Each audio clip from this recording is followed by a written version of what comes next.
Assalamualaikum warahmatullahi wabarakatuh. Muhammad bin Sirin, teman-teman sekalian, orang yang terkenal dengan takbir mimpi. Ini muridnya Abdullah bin Abbas, Abdullah bin Umar. Ini tabi'in yang terkenal dengan ilmu yang sangat luas. Muhammad bin Sirin ini seorang pedagang, dan teman-teman tentu bisa ambil pelajaran, kalau pedagang bisa ambil pelajaran dari kisah ini. Dia beli kios, kalau kita toko tentunya, di satu pasar di Irak. Karena dia beli toko di situ, maka semua orang banyak yang ikut beli di situ. Karena ada dia. Muhammad bin Sirin ini, kalau kita seperti sekarang Majelis Ulama Indonesia. Ya. Jadi apa yang dia beli, orang semua anggap halal. Orang beli semua. Orang juga banyak beli toko di sebelah dia, karena tahu kalau ada masalah agama tinggal tanya. Kalau ada yang salah, ditegur sama Ibnu Sirin. Dan ternyata pedagang-pedagang partai dari luar Irak, kalau datang sering datang ke pasar itu, nawarin ke Ibnu Sirin. Ini Ibnu Sirin, barang saya misalnya. Orang-orang pasar nunggu, Ibnu Sirin beli, maka mereka beli. Dan Ibnu Sirin pun kalau sudah beli, dengan modal berapa dirham, nanti Ibnu Sirin naikkan harganya, orang pasar tetap beli, walaupun Ibnu Sirin ambil keuntungan. Yang penting sudah lewat sensornya dia nih. Ini majelis ulama. Dianggap dia satu orang sudah cukup untuk memberikan fatwa. Ringkas cerita teman-teman sekalian, pernah satu waktu, ada seseorang datang menawarkan keju dari luar Irak. Keju ini dari wilayah non-muslim, banyak sekali. Berpuluh-puluh kuda ini, banyak. Ya. Kemudian gentong-gentong besar keju ini. Dibawalah ke tempat itu, tawarkan Ibnu Sirin. Pedagang banyak suka tawarin Ibnu Sirin karena dia ulama besar, tidak mungkin dusta, nggak mungkin nipu. Dan kalau dia beli, orang lain semua beli, berarti pasti laku. Plus juga dia kalau nagih cuma nagih kepada satu sumber saja. Ibnu Sirin nggak perlu nagih kepada orang lain. Tawarkanlah keju. Ini keju Ibnu Sirin. Modal saya sekian, saya akan jual kepada anda sekian. Selisihnya ini, gitu kan, ada penjualan. Dan anda bisa jual ke orang pasar sekian. Dan orang pasar bisa jual sekian. Karena harga pasar di luar ini begini sekian. Mereka masih punya untung semuanya. Selisih antara harga dia dengan harga yang dia akan jual nanti, itu bisa untung sekitar 40.000 dirham waktu itu. Kurang lebih ratusan juta lah kalau kita sekarang rupiah ya. Ini untung langsung, cash. Orang-orang pasar semua pada ngumpul di situ. Nunggu, Ibnu Sirin beli, kita beli nih. Keju makanan pokok orang. Di Jazirah Arab mereka utama makan keju sama roti. Gitu kan. Maka Ibnu Sirin pertanyaan pertama teman-teman sekalian adalah, halalkah kejumu ini? Pertanyaan pertama itu. Halal kah kejumu? Karena Allah suruh kita makan yang halal. Halal kah kejumu ini?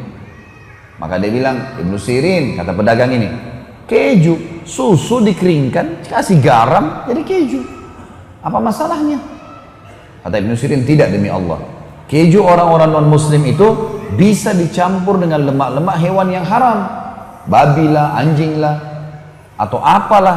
Gak bisa. Kalau kamu sebagai seorang muslim berani bersumpah atas nama Allah menjamin buat saya ini halal, saya pegang perkataanmu dan kau tanggung jawab depan Allah hari kiamat, saya beli semua ini. Kata orang itu, saya nggak berani jamin. Ini sumpah atas nama Allah lalu dituntut hari kiamat, kan nggak gampang itu. Kata Ibnu Sirin, demi Allah saya nggak jadi beli. Orang ini lalu pergi, dia keliling di pasar, rupanya ada beberapa pedagang-pedagang yang kurang imannya, beli akhirnya. Besok paginya ada satu orang masuk ke pasarnya, tokonya Ibnu Sirin, beli barang 2 dirham. 2 dirham murah sekali ya. Dia beli, sambil beli dia ngambil ngobrol sama Ibnu Sirin, karena asyiknya ngobrol, tanya masalah hukum segala. Orang ini mau keluar toko lupa bayar. Kata Ibnu Sirin, saudaraku sebentar, barang yang kau ambil belum kamu bayar tuh, 2 dirham. Kata orang ini, saya udah bayar. Seingat dia sudah bayar. Kata Ibnu Sirin, demi Allah kau belum bayar. Dia bilang, demi Allah saya sudah bayar. Ribut nih, gara-gara 2 dirham. Orang-orang pasar teman-teman pada datang semua. Ada apa wahai Ibnu Sirin? Saudara kita ini datang, cerita sama saya, kemudian dia ambil barang di tangannya sekarang, dia belum bayar. 2 dirham. Saya suruh dia bayar, dia bilang dia sudah bayar. Demi Allah dia belum bayar. Dan dia sumpah demi Allah dia sudah bayar. Ini nggak mungkin. Lalu kata Ibnu Sirin, hai saudaraku, kepada orang yang ambil barang, kembalikan barang itu di tempatnya atau kau bayar 2 dirham. Orang ini karena malu, orang-orang pasar pada datang semua, dibayar 2 dirham, murah sekali ya. Murah ini, dikasihlah. Setelah orang semua pergi, orang-orang pasar tanya, wahai Ibnu Sirin, ini saksi bahasan kita. Wahai Ibnu Sirin, kami nggak bisa berpikir, nggak bisa nangkap ini, nggak connect nih.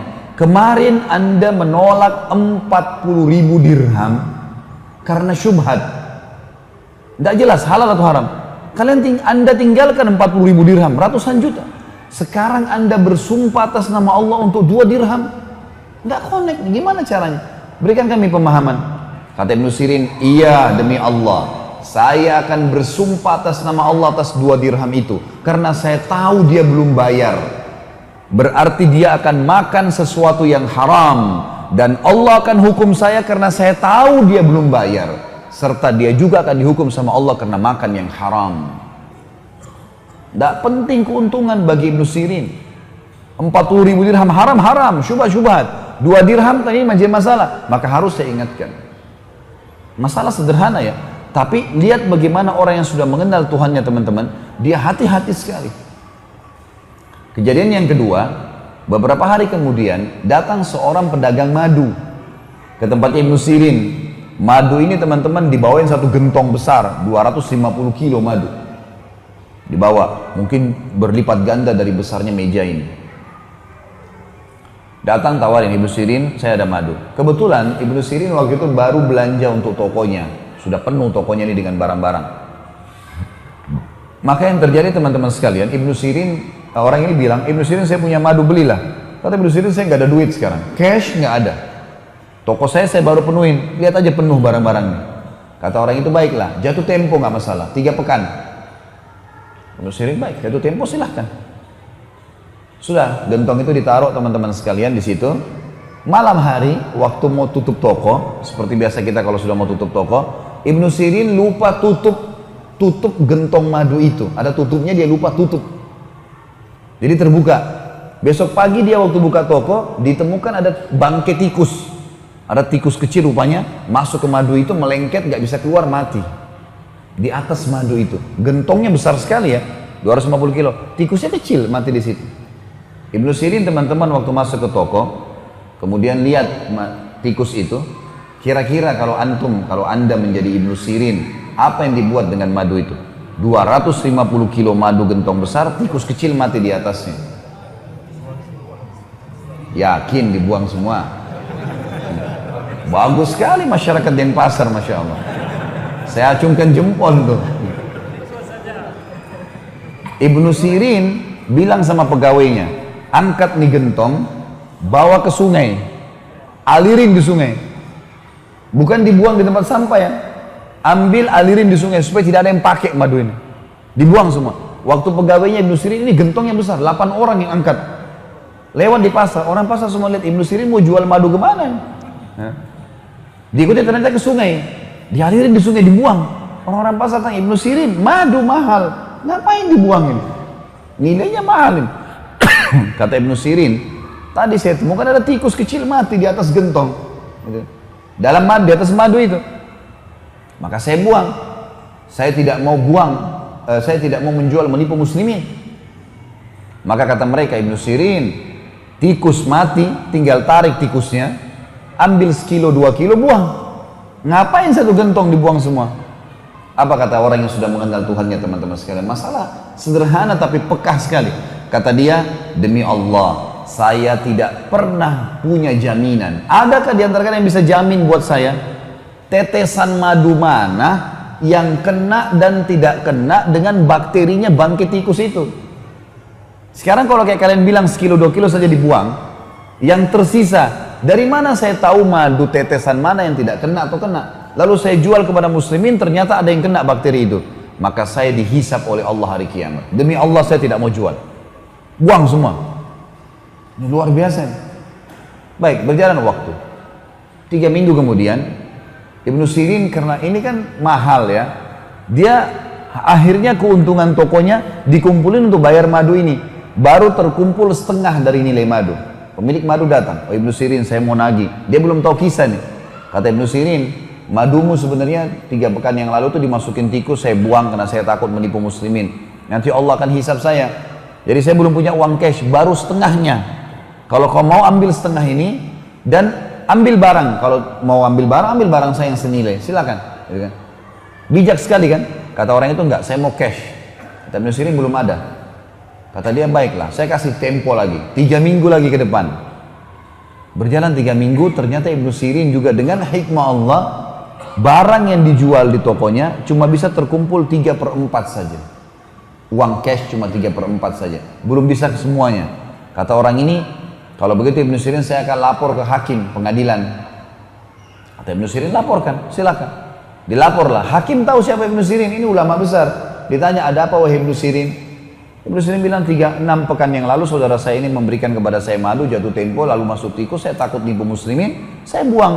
Lalu saya kumpulin duit, baru 3/4 dari nilai madu itu. Sisanya kalau dia mau diambil barang, tapi dia nggak mau, dia mau cash. Hakimnya balik kepada pemilik madu, bagaimana pendapat kamu? Dia bilang, saya mau cash. Saya udah bilang sama Ibnu Sirin dari awal, saya mau cash. Ya salah dia, kenapa dia nggak bisa kumpulin, kenapa madu dibuang, kenapa begini dan seterusnya. Kata hakim balik Ibnu Sirin, wahai Ibnu Sirin, hukum agama kita dan hukum pemerintahan kita menyatakan Anda harus kami tahan sampai Anda bisa membayar. Penjara nih. Kira-kira teman-teman kalau Anda di posisi Ibnu Sirin, mungkin kita merengek-rengek, maafin saya, nanti saya usahakan. Ibnu Sirin beda. Dia bilang, penjarain saya pantas untuk dipenjara. Penjara saja. Udah masuk penjara. Penjaga penjaranya, kepala penjaga penjara teman-teman tahu Ibnu Sirin. Lalu dia datangi, dia mengatakan, Ibnu Sirin, saya ini kepala penjara. Semua yang masuk dan keluar di sini itu atas jaminan saya. Kalau saya ACC, kalau kita sekarang tanda tangan, izinkan, boleh keluar. Saya sekarang tanpa Anda minta, saya izinkan. Malam hari silakan pulang ke istri anak Anda, pagi datang lagi ke sini. Kira-kira kalau antum di posisi Ibnu Sirin, pulang atau tinggal di penjara? Ibnu Sirin bilang apa? Rahimahullah. Beliau mengatakan, tidak demi Allah, saya tidak akan mendukung kamu melanggar peraturan pemerintah. Saya akan tinggal di sini sampai Allah memberikan jalan keluar. Ternyata karena keteguhan pada kebenaran ini teman-teman sekalian membuat apa? Tersebar berita satu Irak, Ibnu Sirin lagi hadapin masalah. Masyarakat muslim kumpulin duit, mau bantu Ibnu Sirin nih. Uang yang terkumpul teman-teman sekalian cukup untuk membayar utangnya Ibnu Sirin yang 1 gentong madu tadi yang dibuang itu, plus lebihnya bisa beli 10 gentong madu yang lain. Allah kasih gantinya. Komitmen sebentar saja dalam kebenaran, ada jalan keluar. Fa inna ma'al usri yusra. Memang begitu. Inna ma'al usri yusra. Di setiap ujian ada kemudahan. Pasti di kesulitan ada kemudahan, kata Allah. Komitmen, iman harus yakin. Gak bisa kita ragu dengan masalah itu. Orang kalau sudah tahu Tuhannya seperti itu teman-teman sekalian. Dalam kisah yang lain, Ibnu Sirin rahimahullah, beliau pernah mendengar ada satu anak muda lagi mencaci maki Hajjaj bin Yusuf. Kalau teman-teman belum tahu Hajjaj bin Yusuf ini, nama ini kalau dalam buku-buku sejarah Islam udah divonis buruk sekali. Karena orang ini dia panglima perang lah kalau kita sekarang ya. Mungkin menteri pertahanan gitu kan, jenderal perang khilafah Umayyah pada saat itu. Tapi orang ini agak zalimnya itu kalau ada orang tidak sepaham sama dia dibunuh, mau ulama pun dibunuh semua sama dia gitu kan. Sahabat Nabi dia nggak peduli. Hajjaj ini yang membunuh Abdullah bin Zubair, sahabat Nabi radhiyallahu anhu. Dia yang membunuh di Mekah gitu. Habis dibunuh disalib sama dia. Orangnya kejam sekali gitu. Ini kasih cerita teman-teman sekalian. Hajjaj bin Yusuf ini karena buruknya perbuatannya banyak orang yang cerita buruknya. Kayak mungkin kita sekarang kalau ada presiden, ada menteri, ada siapa, orang pada gosipin di jalanan. Ini teman-teman yang suka gosip ambil pelajaran. Ibnu Sirin lewat, dengar anak muda lagi caci maki, Hajjaj itu begini, begitu, begini. Apa kata Ibnu Sirin? Perkataannya begini, sah ya bna akhi. Sah itu artinya diam kau hai saudaraku. Diam, sekarang kamu diam. Fa innal Hajjaj aqbala ila rabbih. Sesungguhnya Hajjaj yang sedang kamu ceritain itu sedang menuju ke Tuhannya. Dia sedang menuju kepada kematian. Wa innaka innama taqdumu 'ala Allahi yaumal qiyamah. Dan kau juga sedang menuju ke Tuhanmu. Kau sama dia sedang sama-sama menuju kematian. Dan pasti kamu dan dia pada hari kiamat dipertemukan oleh Allah. Di mahsyar ketemu nih. Apa kata Ibnu Sirin nasihatnya? Satajid anna ahkaradz dzam min dzunubika asyarru ala nafsika min a'zam fa'alahu Hajjaj. Pada saat nanti kamu sedang antri ditimbang amalmu dan Hajjaj masih nunggu untuk ditimbang, pada saat kau sedang hadapi timbangan amal itu, Hajjaj lagi nunggu belum ditimbang, kau akan temukan dosa yang paling kecil yang kau lakukan lebih berat di sisi kamu daripada dosa terbesarnya Hajjaj. Faham maksudnya? Jadi kalau kau lagi ditimbang amalmu nanti, dosa kecil pun bisa berbahaya buat kau bisa masuk neraka. Itu pada saat ditimbang amalmu, kau lebih takutin daripada dosa terbesarnya Hajjaj. Karena Hajjaj belum ditimbang amalnya. Itu artinya kamu hati-hati. Perbuatanmu sendiri bisa bisa menjerumuskan kamu. Lalu dibilang oleh Ibnu Sirin rahimahullah, "Falikulli imri'in sya'nun yugni." Setiap orang bertanggung jawab terhadap apa yang dia lakukan. Setiap orang akan bertanggung jawab terhadap apa yang dia lakukan. Wa'lam, ketahuilah, kata Ibnu Sirin, annallaha azza wa jal sayakhtassu minal hajjaji mimman zalamahum wa yakhtassu lil hajjaji mimman yadhlimuna. Dan ketahuilah, pasti Allah akan mengambil dari Hajjaj hak-hak orang yang telah dia zalimi. Hajjaj pernah bunuh orang, pernah caci maki orang, pernah mengambil haknya orang lain. Allah pasti akan ambil hak orang lain dari dia, pahalanya dikasih ke situ. Tapi jangan lupa, kata Ibnu Sirin, juga Allah akan memberikan kepada Hajjaj hak-haknya dari orang yang menzaliminya. Paham maksudnya? Baik, kalau Hajjaj pernah bunuh orang, pernah ini, urusan dia sama Allah. Kalau kau bisa nasihatin depan matanya, nasihatin depan matanya. Kalau enggak, jangan. Karena kalau kau ceritain dia, kau pun nanti akan diambil pahalamu dikasih ke Hajjaj. Ngapain kamu kasih pahala ke dia? Seperti itulah bahasanya. Lalu kata dia, "Fala tashghilanna nafsaka ba'dal yaumi bisabbi ahad." Mulai sekarang jangan pernah kau sibukkan dirimu untuk mencaci maki orang lain. Ada orang subhanallah begitu ya. Tiap hari cuma tahu kesalahan orang lain. Padahal dia sendiri punya banyak kekurangan. Sibuk dengan keluarganya orang, istrinya orang, suaminya orang, anaknya orang lain, pembantunya, pegawainya, pekerjaannya, pakaiannya orang lain, semua dicari kesalahannya. Ini apa manfaatnya buat dia? Nggak ada sama sekali.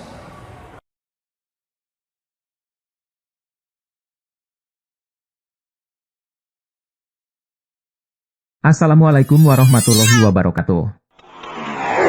Kisah tabi'in, dan saya angkat satu saja di sini, kisah Fudail bin Iyad.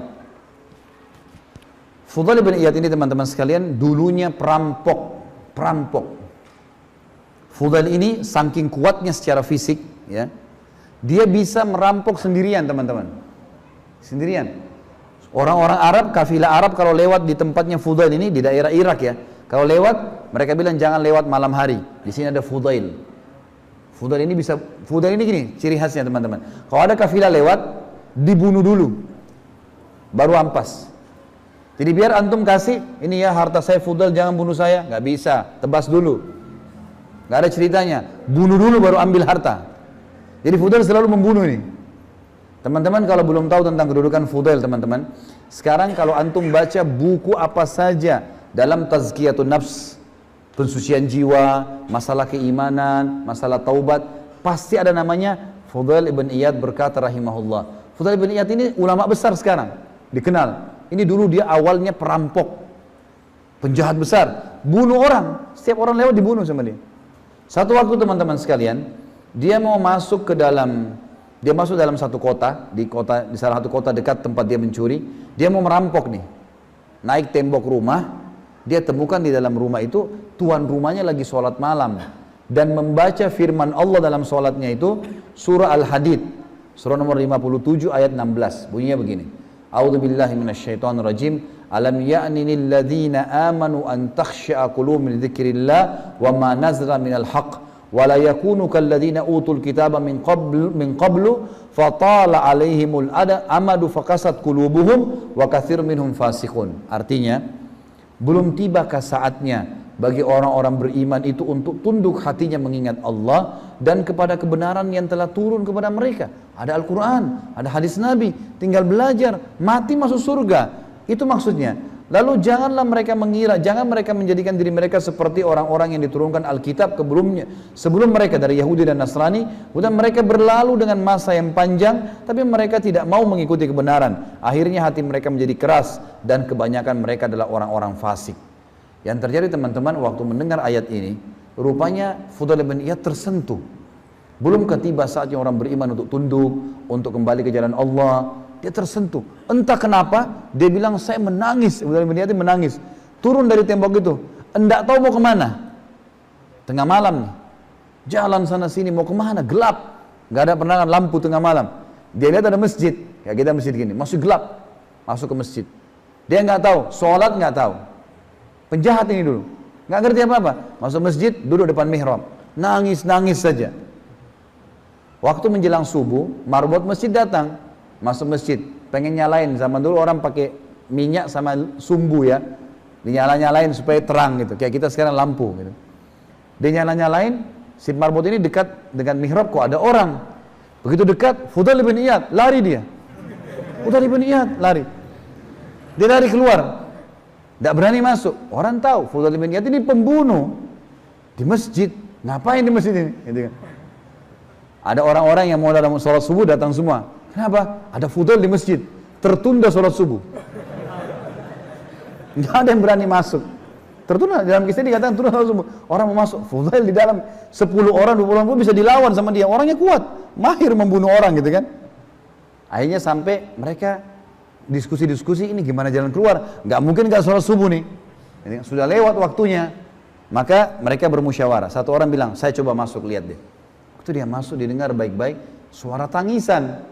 Didekatin, hai Fudail, ngapain kau di masjid kami? Gitu kan? Karena tidak pernah masuk masjid kan orang ini. Maka kata dia, saya taubat kepada Allah. Waktu itu dia ini marbot takbir, Allahu Akbar, Fudail taubat. Orang-orang pada masuk semua, salaman sama dia, pelukan, taubat nasuha. Waktu taubat teman-teman sekalian, mulai hari itu dia baca buku-buku, dia mulai hafal Quran. Umurnya kalau nggak salah waktu itu sudah sekitar hampir 40 tahun lebih. Baru taubat nih. Mulai hafal Quran, mulai baca buku, mulai sampai menjadi ulamanya muslimin. Fudail menjadi ulama muslimin dan terkenal kisahnya. Kalau teman-teman ketik di Google kisah Fudail bin Iyad, keluar kisah-kisah ini. Tentu banyak versinya ya. Ini salah satu versi yang saya sampaikan. Kalau bagaimana setelah taubat dia menjadi ulama muslimin. Dan ini yang dibutuhkan teman-teman sekalian. Setelah kita berbuat salah dulu, taubat nasuha, menjadi orang baik, kemudian kita isi dengan amal-amal saleh, meninggal insya Allah kita akan masuk ke dalam surga. Allahu a'lam. Jadi ini teman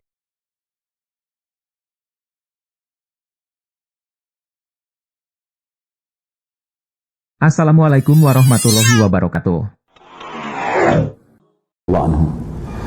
Selanjutnya makanan puasa Nabi SAW terhadap makanan jadi banyak berkat doa beliau, seperti makanan 2 mud atau 1,35 kg gandum dapat dimakan oleh lebih dari 80 orang. Juga tentu ada kisah yang lain ya, kalau riwayat Bukhari Muslim, kisah tentang Jabir radhiyallahu anhu di perang Khandaq. Sudah pernah saya ceritakan belum ini? Belum terus. Baiklah, kita anggap belum. Sepakat belum? Nasib memang ini. Baiklah, teman-teman sekalian, di perang Khandaq orang-orang Quraisy dimotivasi oleh 2 suku Yahudi namanya Qainuqa dan Nadir. 2 suku ini telah diusir oleh Nabi SAW dari Madinah karena berkhianat. Qainuqa diusir oleh Nabi SAW karena mereka berusaha mempermalukan seorang sahabiat Nabi yang mau belanja di pasar mereka. Dicantol besi tajam, waktu sahabat ini berdiri robek bajunya. Maka ada satu sahabat lewat, melihat kejadian tersebut, maka sahabat ini membunuh si Yahudi yang pemilik toko, lalu si muslim yang membunuh dikeroyok oleh satu pasar. Maka sahabat ini pulang melapor, ya Rasulullah begini kejadiannya. Maka Nabi SAW mengepung suku Qainuqa dan minta agar pembunuh macam itu diserahkan, tapi mereka tidak mau, akhirnya dikepung dan akhirnya dikalahkan dan diusir dari Madinah. Maka mereka pun berbenteng di Khaybar. Suku Nadir adalah suku yang kedua yang diusir Nabi SAW karena pada saat Nabi SAW sedang ke pemukiman mereka dan istirahat di bawah sebuah rumah, maka mereka berusaha mengirim satu orang untuk melemparkan batu dari atas untuk membunuh Nabi SAW. Dan ternyata wahyu datang menyampaikan, maka Nabi SAW berdiri. Waktu itu ada Abu Bakar, ada Umar, ada Ali dan ada Zubair radhiyallahu anhu ajma'in. Maka Nabi SAW berdiri tanpa ngomong apa-apa, berdiri langsung pergi. 4 orang sahabat ini mengira Nabi SAW sedang punya hajat. Zaman dulu orang kalau punya hajat ke padang pasir, nggak ngomong-ngomong, mau buang air besar, mau buang air kecil gitu. Maka pada saat itu mereka nunggu lama, kenapa Nabi SAW nggak balik-balik nih? Akhirnya mereka kembali ke Madinah, mereka temukan Nabi SAW sudah bentuk pasukan. Kenapa ya Rasulullah? Begini ceritanya. Maka dikepunglah. Lalu Nabi SAW minta yang di atas rumah tuh serahkan, yang mau lempar batu tadi. Suku Nadir nggak mau, maka Nabi SAW kepung, lalu dikalahkan, diusir dari kota Madinah. Gitu kan? Dua suku ini rupanya sakit hati dengan Nabi SAW di Khaybar. Mereka memicu dan membiayai pada saat itu orang-orang suku Arab untuk menyerang Madinah. Terkumpullah 10.000 orang pasukan Quraisy dan pasukan-pasukan yang ada juga Yahudi, semua suku-suku yang benci dengan Islam. 10.000 ini semuanya berkuda. Kalau kita sekarang tank, gitu kan? Maka Nabi SAW musyawarah dengan teman-temannya, ini pasukan Ahzab sudah keluar. Ahzab jamak daripada Hizib, surah Ahzab, surah nomor 33. Itu menceritakan tentang masalah kelompok-kelompok yang berkumpul untuk memerangi Nabi SAW. Maka mereka, Nabi SAW musyawarah, lalu Salman Al-Farisi, ini kalau kita zaman sekarang mungkin seorang profesor ya, luar biasa Salman Al-Farisi, ini orang yang sangat cerdas. Dia dulu Perdana Menterinya Kisra. Kemudian dia sudah pernah masuk Yahudi, dia sudah pernah masuk Nasrani, lalu dia masuk Islam dengan proses melalui panjang agama-agama ini, dimasukin Yahudi, dia keluar, dimasukin Nasrani, dia keluar, lalu dia masuk ke agama Nabi SAW. Maka dia masuk Islam memang dalam kondisi dengan ilmu yang luar biasa. Dimana kan ya Rasulullah, ini negeri kami, kalau kami terdesak, kami buat parit saja. Ibaratnya seperti meja ini kota Madinah, maka Mekah dari belakang sana, ini kota Madinah pintu masuk. Di kiri kanan ada Hara Syarqiyah, Hara Garbiyah, ada dua wilayah yang penuh dengan batu-batu hitam dan tajam. Di belakang penuh dengan pohon kurma dari arah negeri Syam. Orang Quraisy hanya bisa menyerang dari sini. Kalau dari kanan dan kiri tidak mungkin, timur dan barat. Tidak mungkin juga putar jauh ke negeri Syam, karena banyak pohon kurma dan kejauhan. Maka mereka menyerang dari selatannya. Di selatan dibuatlah parit tersebut. Nah, pada saat dibuat parit, Nabi SAW buat instruksi. Semua laki-laki nggak boleh pulang rumahnya, kecuali dengan izin Nabi SAW. Nginap di situ. Perempuan semua tinggal di rumah, tapi laki-laki harus selesaikan parit. Setiap 10 orang punya tugas menggali 10 ya, kali 15 meter. Digali ke dalam 7 meter ya, supaya tidak ada ya, pasukan kuda yang bisa lolos. Baiklah. Pada saat itu teman-teman sekalian, ada beberapa kisah diantaranya seorang sahabiat, saya tidak ingat sekarang namanya. Sahabiat ini dia ingin memberikan makanan buat suaminya. Kebetulan dia baru memetik beberapa kurma, gitu kan, di keranjang, lalu dia bawa ke Nabi SAW. Dia bawa ke Khandaq. Sekelompok suaminya, 10 orang berteman ini, diberikanlah kurma tersebut. Lalu suaminya dengan keimanannya tidak makan, mereka lapar, tidak ada makanan pada saat itu. Tapi dia tidak makan, dia mengatakan antar keranjang kurma ini ke Nabi SAW. Maka Nabi SAW membuka jubah beliau, kemudian meletakkan kurma keranjang itu, dituang di situ. Tiba-tiba ya kurma itu menjadi banyak dengan sendirinya sampai membentuk seperti gunung yang besar. Dan akhirnya satu Khandaq semuanya bisa makan kurma yang tadinya cuma satu keranjang. Tapi kisah yang lebih unik dari itu adalah kisah Jabir radhiyallahu anhu. Waktu Nabi SAW lagi mengawasi sahabat menggali bukit, tanah-tanah yang keras itu, maka Nabi SAW sempat dipanggil oleh seorang sahabat, mengatakan, ya Rasulullah, ada batu nggak bisa kita hancurin nih. Maka Nabi SAW datang. Begitu Nabi angkat kampaknya, beliau hantam ke batu, keluar cahaya. Lalu Nabi SAW mengatakan, Allahu Akbar. Kemudian Nabi hancurkan, pukul lagi yang kedua kali, keluar lagi cahaya. Kata Nabi SAW, Allahu Akbar. Lalu Nabi SAW angkat kedua kali, lalu memukulnya lagi, keluar lagi cahaya. Para sahabat mengatakan, ya Rasulullah, kenapa anda bertakbir? Ada apa ini? Dan tadi kamu melihat cahaya. Kata Nabi SAW, apakah kalian melihat cahaya itu? Mereka mengatakan iya. Sungguh tadi di pukulan pertama Allah memperlihatkan kalau kerajaan umatku akan menembus Syam. Dan pukulan yang kedua, kerajaan Yaman dan Persia di dalam naungan umatku. Dan pukulan yang ketiga, ya, aku diperlihatkan kerajaan dunia, seluruh kekayaannya di bawah kekuasaan umatku. Artinya akan menjadi kerajaan paling besar di dunia. Dan kita tahu ada Umayyah, ada Abbasiyah, ada Uthmaniyah, besar sekali kerajaan Islam gitu ya. Yang jelas, waktu itu Nabi SAW mau tinggalkan tempat, ada 2 orang sahabat datang, lalu berkata, ya Rasulullah, kami sudah 3 hari nggak makan, lapar sekali, nggak ada makanan, gitu kan. Baik, boleh nggak ya Rasulullah, ini lihat perut kami, dibuka, ternyata ada 2 batu, masing-masing ikat 2 batu. Nabi SAW tidak jawab. Buka baju beliau, ternyata perut Nabi ada 3 batu. pada saat itu. Sahabat yang dua ini diam akhirnya. Ternyata Nabi lebih lapar dari kita. Kan biasanya batu itu diikat, ditekan di perut supaya usus kita mengecil jadi tidak mudah lapar. Biasanya kan ususnya orang kalau melar. Antum kalau biasa makan banyak ususnya jadi melar. Nah, melar ini biasanya suka mudah lapar. Yang terjadi teman-teman sekalian, Jabir radhiyallahu anhu melihat waktu Nabi SAW angkat bajunya, kelihatan 3 batu, dia mengatakan, sungguh demi Allah, ini hadis Bukhari ya, sesuatu telah menimpa Rasulullah SAW yang tidak layak dilihat oleh mata. Gitu. Lalu dia datang ke Nabi SAW mengatakan, Rasulullah, izinkan saya pulang ke rumah saya.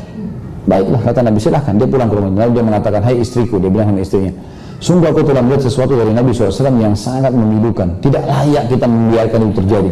Kata istrinya, ada apa hai Jabir? Dia bilang, ya Rasulullah SAW ya, mengikat perutnya 3 buah batu. Apa kau punya makanan? Itu karena kelaparan. Kata istrinya, tinggal 1 sak gandum. Saya tinggal 2,5 kilo gandum, nggak ada lagi yang lain. Ini persiapan kita semua. Dan laki-laki pada saat itu tidak bisa bekerja, semuanya harus tunggu di parit. Instruksi Nabi SAW nggak boleh pulang rumah, nggak ada pekerjaan kecuali gali parit, nggak ada makanan yang sudah 3 hari mereka nggak makan. Maka pada saat itu Jabir istrinya mengatakan, tinggal ini 1 sak gandum dan di sebelah rumah ada anak kambing kecil punya kamu. Kalau kamu mau sembelih, kalau juga mau, ini gandum 2,5 kilo kita buat makanan, undanglah Rasulullah SAW. Kata Jabir, bagus pendapat, dipotonglah anak kambing tersebut, dibuatlah kari kambing. Kemudian kata Nabi, kata Jabir waktu sudah selesai, ya, ini sudah selesai, saya panggil Rasulullah. Kata istrinya, baiklah panggil, tapi tolong Jabir, jangan permalukan saya. Artinya undang Nabi SAW dengan 4-5 orang maksimal dari sahabatnya, karena ini makanan sedikit. Sedang mereka makan, saya juga akan makan dengan anak-anak saya. Maka Jabir mengatakan, tentu saja, baiklah. Dia pergi lari-lari ke benteng, ke Khandak, kemudian mendekati Nabi SAW lalu membisik Nabi, mengatakan, ya Rasulullah, ya sesungguhnya saya punya tu'ayyin. Bahasa Arabnya makanan ta'am, tapi kalau mau dikecilin, bahwasanya jumlahnya sedikit, kita bilang tu'ayyin. Ya Rasulullah, ladayya tu'ayyin, saya punya sedikit makanan. Datanglah anda dengan 4, maksimal 5 orang teman anda. Nabi SAW tanya, wahai Jabir, apa yang kau siapkan? Ya Rasulullah, 1 sak gandum sama anak kambing kecil saya buat kari. Kata Nabi SAW, banyak dan berkah. Lalu Nabi SAW naik di atas sebuah gunung, bukit kecil gitu, yang bisa dilihat oleh sahabat, lalu teriak, wahai muhajirin dan ansar, kalian semua diundang oleh Jabir. Bayangkan teman-teman kalau kita di posisi Jabir pada saat itu. Rumahnya Jabir, mungkin sebagian ulama hadis, rumahnya Jabir 4 kali 5 meter. Rumahnya Jabir, semua rumahnya 4 kali 5 meter. Yang ada di Khandaq itu 1.000 orang. 1.000 orang. Ini bukan main-main, gitu kan. Maka Jabir mengatakannya, Rasulullah, muhajirin wa ansar. Kata Nabi, iya, muhajirin dan ansar, pulanglah dan jangan sentuh makanan itu. Jabir ini lari montang-panting ke rumahnya. Tiba dapat rumah, hai istriku, kita dipermalukan. Kenapa? Rasulullah SAW mengundang muhajirin dan ansar semuanya. Kata istrinya, kan saya sudah minta, jangan permalukan kita. Ini bukan perilaku saya. Saya sudah sampaikan, Nabi yang iklamin. Tapi istrinya cerdas nih. Istrinya mengatakan, sebentar, ada pesan Nabi SAW? Kata Jabir, ada. Jangan sentuh makanan. Kata istrinya, jangan sentuh. Tunggu dia datang gitu.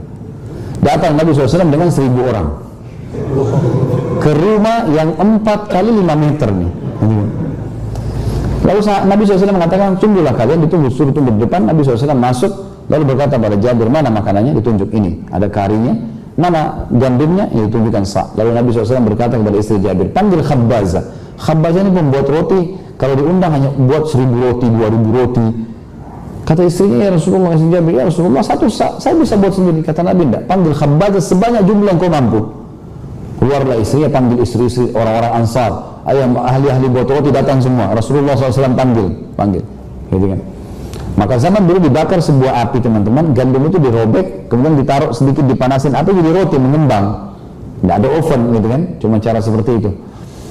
Maka kata Nabi SAW, hai Jabir, saya akan menyendok kari ini di wadah, istri merobekkan gandum, kamu yang menghidangkan ke tamu. Panggil orang-orang di luar itu 10 orang. 10 orang masuk, makan, baru 10 orang lagi, terus begitu.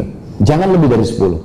Kata Jabir, baik ya Rasulullah. Sudah selesai, Nabi SAW doakan marak itu, doakan rotinya, Maka Jabir menyuruh 10 orang masuk, dan 10 orang yang teman-teman perlu digaris bawah ya, Nabi SAW tidak batasi makanan dan minumannya, boleh makan dan minum sepuasnya, dan mereka sudah 3 hari nggak makan, dan kedepannya belum tentu ada makanan gitu kan.